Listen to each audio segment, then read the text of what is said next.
Hi hello guys नमस्कार जय जगन्नाथ। आपण को आज वीडियो को बहुत बहुत स्वागत। आपण आज देखंतु मु जाउथली जाऊ जाऊ बाटरे गोटे देखिली सुंदर बगीचाटी ता हेउची हळदी गछर बगीचा। पशिगली से बाड़ी भीतर को एते सुंदर सुंदर हळदी गछ देखी लोभ मोर सही न पारी काटी पकेइथिली किछि गछर पत्र। से एते सुंदर हळदी पत्र हेछि जे मु गछ डाल पत्र काटला बेलू खाली बास्ना महकू थाए।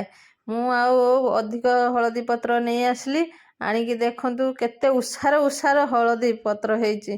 एते सुंदर हलदी पत्र हेछि पिठा करिले बहुत सुंदर पिठा हबो। देखंतु केमती कोन नै हलदी पत्र हमरा आसला एबे पिठा हबो। हलदी पत्र पिठा हबो देखिए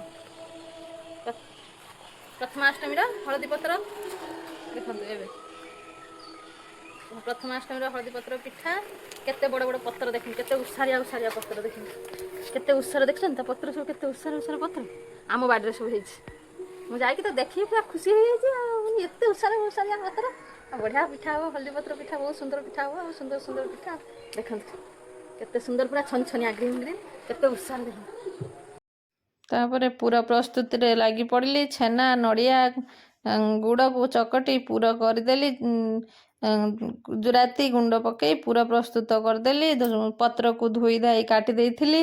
एपटे आण प्रस्तुत कर देइथिली। बिरी चाउल गुंड पकई सुंदर भावरे आणटी प्रस्तुत कर देइथिली। सेतिरे पूरा सुंदर भावरे देई देली मिठा मिठा गुड़ पड़िथिबा पूरा देई देली।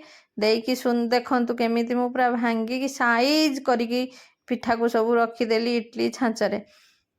एते सुंदर सुंदर पिठा हेइथिला जे हळदी पत्रर बास्ना घर द्वार सबुआडे महके उठुथिला।